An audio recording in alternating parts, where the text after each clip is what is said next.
Okay. So, pumunta tayo dito, mga boss. Nasaan ba tayo diyan? Tanggalin na natin 'to. Alis. Ayan. Eto ano ba 'to? Eto daw. Sabihin ko sa inyo, mansion ko doon, ilang Ay, eto na pala, mga kababayan. Usapan at tungkol na po ito sa mansyon, mga boss, 'no? Sabi ko, naku, mukhang mahirap din palang bawiin ang mga ari-arian ni ano, ni Pastor Kibuloy, mga bossing. O, tuloy. lalo na kung pumunta kayo sa langit na kasama ko. Lalo na kung nakita niyo yung mansion ko doon. Hindi pa. Sasabihin ko sa inyo, mansion ko doon, ilang beses ko nang pinuntahan yun. Saan po ba yung ano, mansion sa langit? So, ibig sabihin, sinasabi niya, 'no, doon sa mga tagapagpakinig niya, sa mga nakikinig sa kanya, na pabalik-balik siya sa langit? Yun po ba yun? Up and down siya sa langit? Okay, tuloy natin. Ang doorknob ko doon, Yan na. diamond. Ang doorknob ko doon, Ayan na. diamond. Diamond! Anak ng tinapa. Diamond pala ang doorknob doon. Mayaman sa langit, ano? Diamond.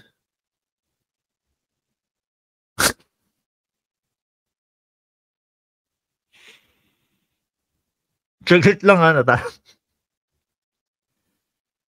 Kala ko ba kasi 'no, mga kababayan, madaming nagsasabi, "Naku, uy, wag kang wag kang masyadong maging ganid dito sa kalupaan, wag kang masyadong maging, makasarili dito sa kalupaan dahil hindi mo madadala sa langit yang mga alahas mo, yang mga ari-arian mo."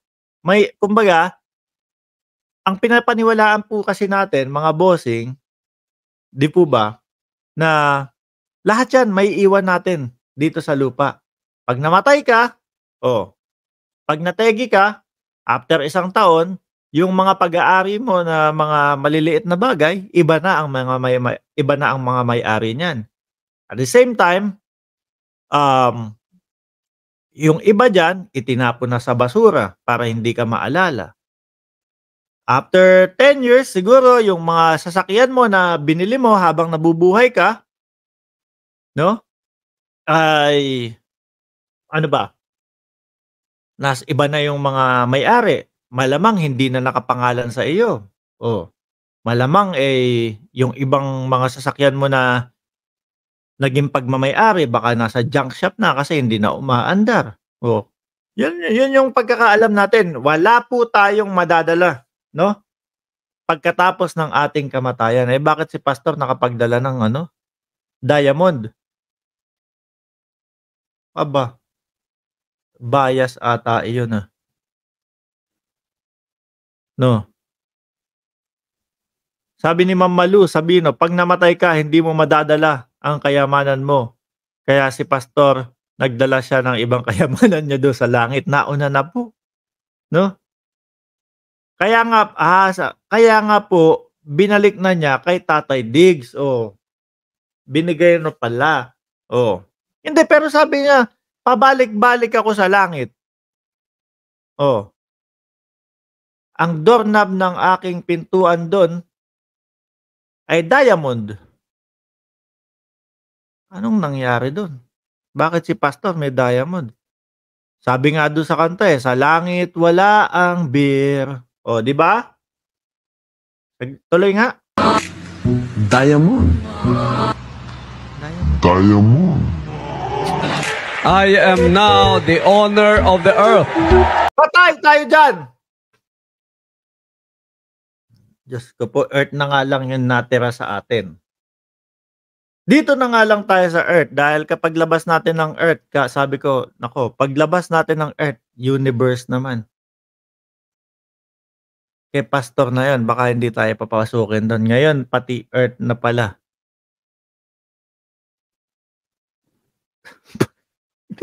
Pinaniniwala sa mga gano'n ano. Akala ko 2024 na. Sabi 2024 na, pero ngayon ang daming naniniwala pa sa gano'n.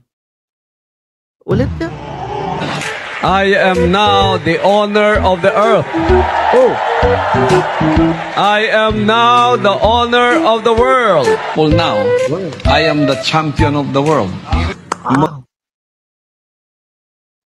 Diyos ko mga Magaling si Kibuloy.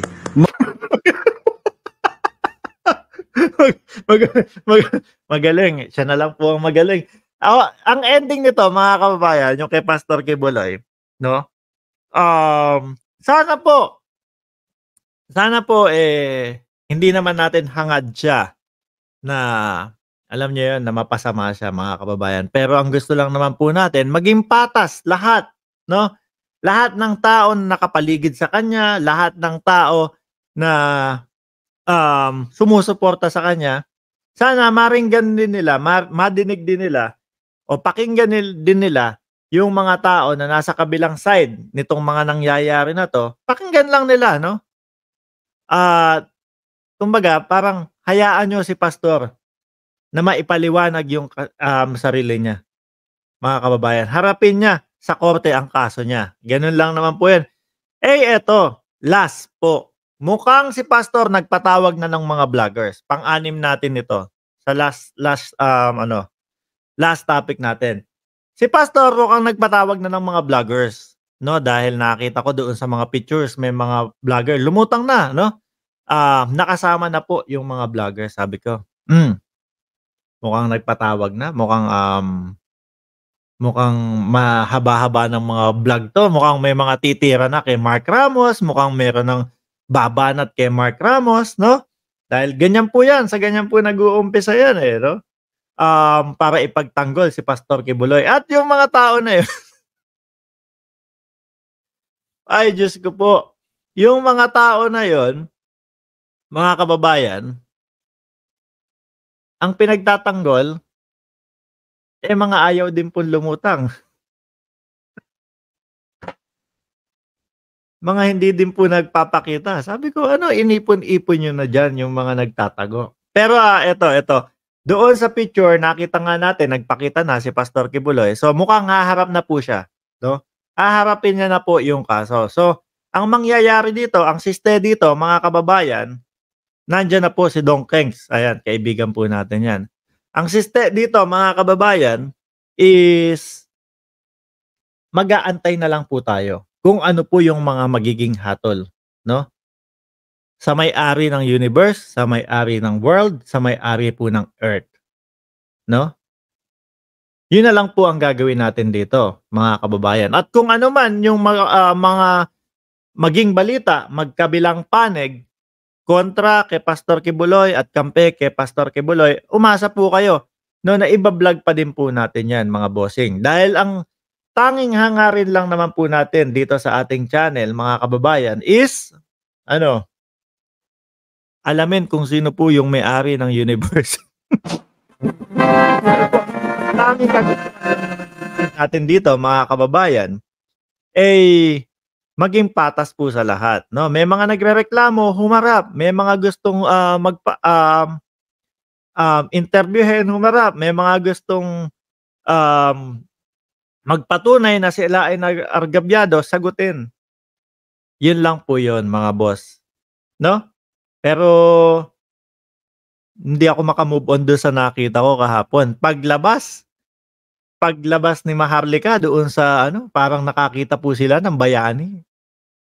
Kaya sabi ko, nako, uunahan ko ng mag-vlog si Maharlika. Dahil malamang sa alamang, etong may nanalong loan better, mga kababayan, sasabihin na, may nanalo na naman, napunta na naman kay Mel Robles, yung napanalunan na loan better na naman. Sabi ni Pretty MM, hindi kasama si JB sa napapirma ni Robin, pero gusto na umattend sa online. Yun nga. Tama. So, 4, no?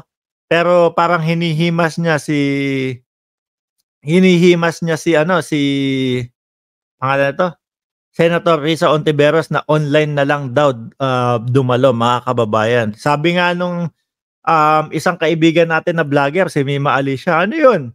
Yung mga inirereklamo sa kanya. Oh, yung mga inirereklamo sa kanya, um, kumbaga, mismong siya daw ang gumawa. Oh, tapos ang sagot niya, online lang daw. Sabi, kailangan umattend.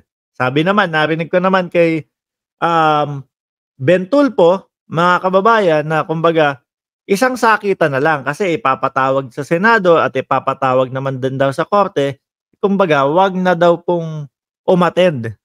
Sabi niya, hindi si Tulfo mismo nagsabi. Sabi daw niya, kapag matalino ang abogado mo, hindi ka papa-attenin yan sa Senado. Sabi ko, parang ano yun? Parang mawawala ng saysay yung ating Senado, mga kababayan. Bakit ganun yung narinig ko? But anyway, kanya-kanya naman po yung kumbaga kanya-kanya naman po kami ng mga opinion, mga kababayan. Pero para sa akin lang po, gusto ko lang maging patas dito, no? Gusto ko lang pong maging kung sakali na totoo na may ginawang kalokohan si Pastor Kibuloy doon sa mga nagrereklamo sa kanya sa Estados Unidos at dito po sa Pilipinas, harapin. Yun lang naman po yun eh. Wag na po nating patagalin, no? Hindi po kaya ng mga vloggers na isalba kayo kung sakali. Dahil yan po, magbablog lang naman po yan. Ang taong bayan is papakinggan sila. Nasa taong bayan pa din po kung maniniwala. Pero ang ending pa din po niyan, no? Dun sa korte. Ang ending pa din po niyan, mga kababayan, dun sa husgado po, no? Yung mga vloggers, wala po 'yan. Hindi po kaya kayong isalba niyan, no? Lalo na yung mga vloggers na may mga bahid ng support doon sa mga hindi din po gustong mga magpakita sa kumbaga sa batas. Mga nagtatago din po sa batas yung mga sinusuportahan. Parang, saglit. Parang pare-parehas na silang sinuportahan nito no? So baka lalo lang po kayong mapasama diyan sa mga 'yan. Sabi ni Sally Sabanga, hello, ano ba dapat trabaho ni Kibuloy dito sa lupa as of son of God? 'Di ba para pangaral at magbigay at magpakita ng magandang halimbawa? Question mark. Hindi ko po alam. Siya po yung in-appoint of na son of God po Ako nga po, alam ko na sa sarili ko na na po tayo, mga kababayan. Isa sa mga vlogger na hindi makakapasok ng langit dahil hindi mapipirmahan ang pangalan ni Mark Ramos. Yun po. Yun ang nakikita ko. Mukhang malabo na ako. Sino pa po dito yung mga sa tingin ninyo hindi makakapasok din ng langit dahil kumokontra, no? Doon sa pagtatago ni Pastor Kibuloy. Excited si Maharlika na magkita sila ni Kib sa korte doon sa USA. Pareho silang may kaso, parehong nagtatago. May nagpasa sa akin, mga kababayan. Sabi, binayaran daw po si Maharlika ng 1 million pesos ni Pastor Kibuloy or ng SMNI. Daw ha. Kumbaga hindi galing sa akin. Kumalat yun So sabi ko, imposible yan. Imposibleng bayaran yan. Kasi pareha silang kailangan nila yung isa't isa na suporta no? Sasabihin ni Pastor Kibuloy, bakit ka pa magpapabayad kailangan mo nga din ang suporta ko. Si Maharlika naman, dahil nga po doon sa kinakaharap na kaso, kay Abel Bacudio at hindi po sa ating ating gobyerno, magtulungan na lang, no? Bakit kailangan pang magbayad? Kaya hindi ako naniniwala doon sa 1 million na bayad-bayad. Sabi ni Ma'am Angela Hero, no? Party na lang. Kaya po tayo, mga kababayan, wag po tayong ma-stress. Hayaan nyo sila ang ma-stress, mga kababayan. Kayahin po natin si Nino Barsaga, no? Chill lang. Sabi nga ni boss ninyo, nako, ako nag-aantay lang doon sa ikakaso ninyo. Okay? So ako'y magpapaalam na, mga kababayan. May 1 minute tayo para mag-shout out, okay?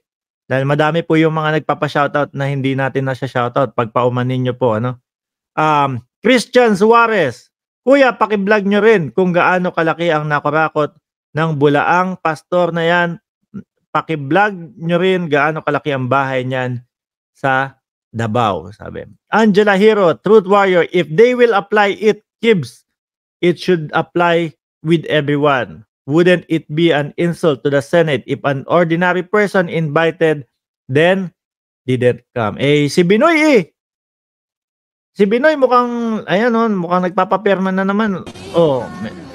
Demokrasya to. Nagpapapirma, Meron. Diba? Mukhang may mahihikayat si Binoy dito. Shoutout! Rayjan TV. Carlos Medina, ang bilis naman ng oras. 1 oras na din po. Yung mga late po, mga kababayan, pwede nyo naman panoodin to ng replay, mga boss, no? Sa susunod na live, boss, salamat. Bertoy Martinez, Angel's Eyes, Emma Ordonez, Claudine Salar, Carlos Medina, pa-shoutout na lang, idol. Muli po, maraming salamat and God bless. Demokrasya, tol!